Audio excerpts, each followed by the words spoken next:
अस्सलाम वालेकुम व्यूअर्स, मैं मुज़म्मिल अवान एक बार फिर आपकी खिदमत में हाजिर हूँ इस खबर के साथ कि मुस्लिम लीग नून के कायद मियां नवाज शरीफ साहब ने जनाब इमरान खान साहब के खिलाफ तहरीके अदम एतमाद लाने की मंजूरी दे दी। वज़ीर आज़म इमरान खान साहब के खिलाफ तहरीके अदम एतमाद लाने की मंजूरी दे दी और साथ साथ उन्होंने ये भी कहा कि अगर इस गवर्नमेंट को गिराना है तो एक जमहूरी तर्ज अमल के तहत गिराया जाए और वो असेंबली के अंदर खड़े होकर या असेंबली के अंदर एक जो तहरीक है उसको पास करवा कर इस गवर्नमेंट का खात्मा किया जाए। ये उनका मुतालबा सिर्फ उनका मुतालबा नहीं बल्कि उनकी पूरी जमात का मुतालबा था। और जिस दिन मुस्लिम लीग नून की पार्लिमानी पार्टी का इजलास हुआ उस दिन उनके अरकान असेंबली ने वज़ीर आज़म इमरान खान साहब के खिलाफ ये जो हिकमत अमली थी कि तरीके अदम एतमाद को असेंबली के अंदर मूव ऑन किया जाए, इसके ऊपर गौर फिक्र किया और मुस्लिम लीग नून के कायद मियां नवाज शरीफ साहब को ये तंबीह की, उनको ये बात जो है वो बताई कि अगर इस गवर्नमेंट को गिराना है तो एक हमारे पास तरीका है, वो है तरीके अदम एतमाद। उसी के जरिए हम इस गवर्नमेंट का खात्मा कर सकते हैं और कल को कोई ये बात नहीं करेगा कि जी इस गवर्नमेंट को गिराया गया गैर जमहूरी और गैर आईनी तर्ज अमल के तहत गिराया गया और इस गवर्नमेंट को किसी साजिश के तहत गिराया गया। कल को कोई ये बात नहीं करेगा। इनके अरकान असेंबली ने जब वज़ीर आज़म इमरान खान साहब के खिलाफ ये हिकमत अमली पर नवाज शरीफ साहब को उनको ये मशवरा दिया तो नवाज शरीफ साहब ने इसके ऊपर अमल करते हुए कहा कि इमरान खान साहब के खिलाफ तहरीके अदम एतमाद जो है उसको असेंबली में लाया जाए। अब इसके ऊपर शहबाज शरीफ साहब भी यही बात करते हैं, पहले दिन से वो ये बात करते हैं। और दूसरी जानिब जो है जरदारी साहब के साहिबजादे बिलावल भुट्टो साहब जो पाकिस्तान पीपल्स पार्टी के चेयरमैन है, वो तो बहुत देर से ये बात कर रहे हैं कि इस असेंबली में अगर तहरीके अदम एतमाद को मूव ऑन कर दिया जाए, अगर उसको इस असेंबली में लाया जाए तो हुकूमत के पास कोई जो है वो नंबर गेम्स नहीं होंगे और इस तरह तहरीके अदम एतमाद आसानी जो है वो पास होने से हुकूमत का खात्मा हो जाएगा। लेकिन आप सबको पता है कि ये इख्तलाफ राय कहाँ से शुरू हुआ। पाकिस्तान डेमोक्रेटिक मूवमेंट जो कि एक ऑपोजिशन का इत्तेहाद है, उसमें तमाम ऑपोजिशन की जमातें थीं और जब ये बना था उसके कुछ ही देर बाद जब ये सारी जमातें उसमें आई, उसके बाद उसके जो है वो मौलाना फजलुर रहमान साहब उसके सरबराह थे,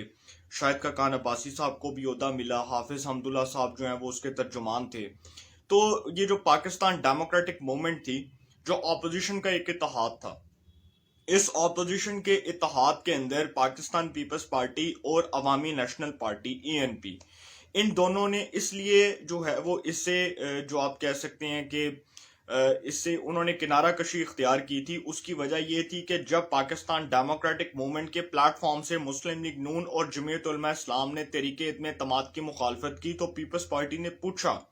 कि आप तहरीके अदम एतमाद की मुखालफत क्यों कर रहे हैं। तो उन्होंने बताया कि अभी वो माहौल साजगार नहीं है क्योंकि इमरान खान साहब की हमायत बरकरार है और उनके सर पर अभी भी वो हाथ है। तो जब तक वो हाथ नहीं उठेगा तब तक तहरीके अदम एतमाद कामयाब नहीं होगी। जिसके बाद पाकिस्तान पीपल्स पार्टी ने एक नजरियाती इख्तलाफ की बुनियाद पर पाकिस्तान डेमोक्रेटिक मूवमेंट के प्लेटफॉर्म से अलहदगी का ऐलान किया और उसके बाद ANP ने, अवामी नेशनल पार्टी ने भी उससे उस जो है वो इत्तेहाद से,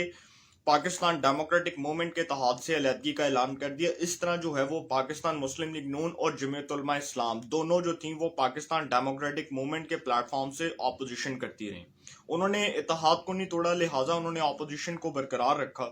और ऑपोजिशन इत्तेहाद को पाकिस्तान डेमोक्रेटिक मूवमेंट के प्लेटफॉर्म से ही उसको जारी रखा। अब ये जो सारी बातें हैं, उस वक्त मुखालफत हुई थी, अब ये मुखालफत इसलिए नहीं हो रही क्योंकि अब नवाज शरीफ साहब जब ये मुतालबा कर रहे हैं तो पीपल्स पार्टी ये बात कर रही है कि अब मुस्लिम लीग नून ये मुतालबा क्यों कर रही है। वो मुतालबा इसलिए कर रही है क्योंकि नून लीग के जो कुछ जराए जिनसे मेरी बात हुई और जिनकी पाकिस्तान पीपल्स पार्टी के कुछ सीनियर रहनुमाओं से गुफ्तगू हुई और वो गुफ्तगू उसके बाद बिलावल साहब तक पहुंचाई गई और जरदारी साहब तक पहुंचाई गई। जो मेरी बात हुई उन जो जिन अरकान असेंबली से जो 2-3 लाहौर से जिनका ताल्लुक है, जिनसे मैंने खुद बात की है, उन्होंने बताया कि इस वक्त जो तहरीके अदम एतमाद है उसके लिए माहौल बहुत साजगार है। उसकी वजह यह है कि आप सबको पता है कि इमरान खान साहब के साथ जो हुआ खैबर पख्तूनख्वा के अंदर बलदियाती इंतखाबात में हुआ, उसके बाद अगर आप थोड़ा सा इससे पीछे चले जाएं, अक्टूबर के अंदर की डेवलपमेंट्स देख लें और 20 से 22 दिन का वो जो नोटिफिकेशन रोका और उसके बाद अब जनरल कमर जवेद बाजवा साहब की एक्सटेंशन के मामले पर जो इख्तलाफ राय, बहुत बड़ा इख्तलाफ राय पैदा हो चुका है। इससे अब अपोजिशन को एक ऐसे मॉरल ग्राउंड पर खेलने का मौका मिल गया कि अपोजिशन जो है वो हुकूमत के होम ग्राउंड पर बहुत अच्छा खेल सकती है और अपोजिशन के लिए पिच बहुत साजगार है। अब ये अपोजिशन पर डिपेंड करता है कि वो इसको किस मूड के अंदर आकर खेलती है, क्योंकि ये अपोजिशन के हक में ये बात जा रही है जो गवर्नमेंट का और इदारों के दरमियान एक बहुत बड़ा क्लैश आया है, उसका जो बराह रास्त फायदा है वो अपोजिशन को हो रहा है। और अपोजिशन को इसलिए हो रहा है क्योंकि अपोजिशन को अब खुल के खेलने का मौका मिलेगा। इमरान खान साहब की वो जो नालायकियां हैं और वो जो नाअहली हैं,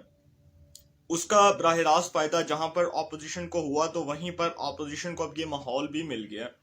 कि तहरीके में एतमाद लाई जाए। और मैं आपको एक और बात बताऊं, ये जो नवाज शरीफ साहब अब मंजूरी दे रहे हैं तहरीके अदम एतमाद की,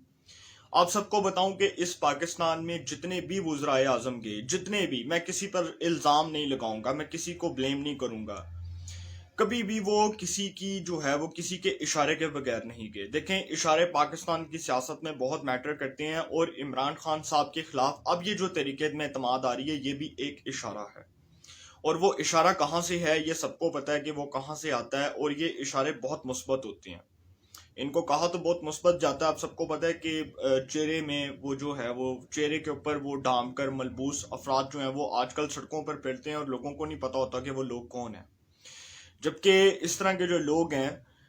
मैं खैर इल्ज़ाम तो नहीं लगाऊंगा, लेकिन जो हकीकत है वो हकीकत ही होती है। इमरान खान साहब के खिलाफ ये जो सारा शिकंजा सख्त किया जा रहा है उसकी वजह ये है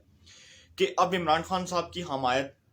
जो थी वो उससे हाथ उठ चुका है, इमरान खान साहब के सर से हाथ उठ चुका है। उनकी हुकूमत के ऊपर जो उनकी हुकूमत के सर के ऊपर जो हाथ रखा हुआ था वो भी उठा लिया गया। अब ये सारी डेवलपमेंट्स जो हैं उसके अंदर दिन ब दिन तेजी आ रही है, तब्दीली रोनुमा हो रही है। जबकि हुकूमती बेंचेस से जो अरकान असम्बली हैं वो अभी अपोजिशन के साथ राब्ते में, और आपको मैं नेक्स्ट व्लॉग में बताऊंगा कि वो हुकूमती अरकान असम्बली जो अब अपोजिशन के साथ जो है वो बेंचेस पे बैठते हैं, अपोजिशन बेंचेस पे बैठते हैं कौमी असम्बली में, हुकूमत के अरकान असम्बली जो हैं उनके बराह रास्त राब्ते हो रहे हैं। और वही लोग जो नून लीग छोड़कर गए थे वो नून लीग में वापस क्यों आना चाह रहे हैं ये भी बताऊंगा, अगले व्लॉग में बताऊंगा। बिलावल साहब की और शहबाज शरीफ साहब की जो मुलाकात हुई उसमें मिनी बजट के हवाले से पेशरफ्त हुई और उसमें कहा गया कि जी मिनी बजट जो है उसके हवाले से हुकूमत को टफ टाइम दिया जाए। लेकिन मैं आपको एक बात बताऊं, ये बजट पास होगा। उसकी वजह यह है कि ये बजट आईएमएफ की मजबूरी है और आईएमएफ की गुलामी का जो तावीज़ हुकूमत ने अपने गले में बांधा हुआ है। ये बजट जरूर पास होगा क्योंकि कल को जब मुस्लिम लीग नून की, कल को किसी की भी, पाकिस्तान पीपल्स पार्टी की, जिसकी भी गवर्नमेंट आएगी, कल को उनको भी आईएमएफ के सामने सरेंडर करना पड़ेगा क्योंकि ये मजबूरी है। वो एक अलग बात है कि वो कंट्रोल कर लेंगे, लेकिन ये मजबूरी है और ये मजबूरी से बराह रास्त फायदा उठाने के लिए आईएमएफ अपना बजट पास करवाएगा। आईएमएफ का बजट है, ये तो गवर्नमेंट का बजट ही नहीं है। ये जो मिनी बजट आ रहा है, अगर हुकूमत इस पर शादियाने बजाए, हुकूमत इस पर तालियां बजाए और इस पर अपनी ही अरकान असम्बली को दाद पेश करे कि जी देखो जी साड़ा तो बजट पास हो गया, तो बजट पास करना तो कोई इतना बड़ा प्रॉब्लम नहीं होता। बजट तो सारी हुकूमतों के पास होते रहे, इख्तलाफ राय के बावजूद भी होते रहे, इसमें तो कोई इतनी बड़ी डेवलपमेंट नहीं है।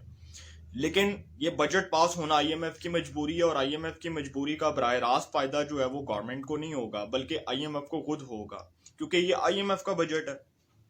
पीपल्स पार्टी ने 27 फरवरी को लॉन्ग मार्च का ऐलान कर दिया, जबकि पाकिस्तान डेमोक्रेटिक मूवमेंट ने 23 मार्च को लॉन्ग मार्च का ऐलान किया है। और पाकिस्तान पीपल्स पार्टी अब ऑपोजिशन को पूरी जो मतलब ऑपोजिशन का पूरा इत्तेहाद है जिसमें मुस्लिम लीग नून, जमीयत उलमा इस्लाम, एएनपी, दूसरी जो दीगर छोटी जमातें हैं, बलूचिस्तान नेशनल पार्टी हो गई, अख्तर मेंगल साहब की जमात, पीपल्स पार्टी जो है वो तमाम जमातों को अब ये बात कर रही है, तमाम जमातों को ये मशवरा दे रही है कि 23 मार्च को लॉन्ग मार्च ना किया जाए। उसकी वजह यह है कि आगे रमज़ान का महीना आ रहा है और रमज़ान के महीने में क्योंकि 23 मार्च को लॉन्ग मार्च का ऐलान करते हैं तो फिर आपके पास पीछे दिन ही कितने रह जाते हैं, आपके पास पीछे 7 से 8 दिन रह जाते हैं और उसके बाद रमज़ान शुरू हो जाएगा। इसी तरह पाकिस्तान पीपल्स पार्टी ने ये तंबीह की है ऑपोजिशन की जमातों को कि 27 फरवरी को जो हमने लॉन्ग मार्च का ऐलान किया है उसको तस्लीम कर लिया जाए, क्योंकि उसकी वजह ये है कि 27 मार्च से लेकर रमज़ान के महीने तक इतना प्रेशर बिल्डअप कर दिया जाएगा हुकूमत के ऊपर कि ये खुद ही जो है वो चलता हो जाएगी। इसके ऊपर इतना प्रेशर डाल दिया जाएगा कि ये मॉरली तौर पर भी कंफ्यूज हो जाएगी और इसके पास कोई मॉरल ग्राउंड्स पर खेलने का मौका नहीं होगा।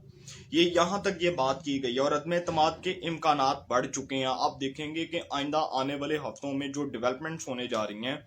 اسلام آباد کے اندر جو سیاسی ماحول ہے وہ بہت گرم ہو چکا ہے، اور اسلام آباد کے ایوانوں میں اب یہ باتیں گردش کر رہی ہیں کہ جہاں پر ملٹری اسٹیبلشمنٹ کے ساتھ عمران خان صاحب کے اختلافات میں ایک جو ہے وہ دراڑ آ چکی ہے،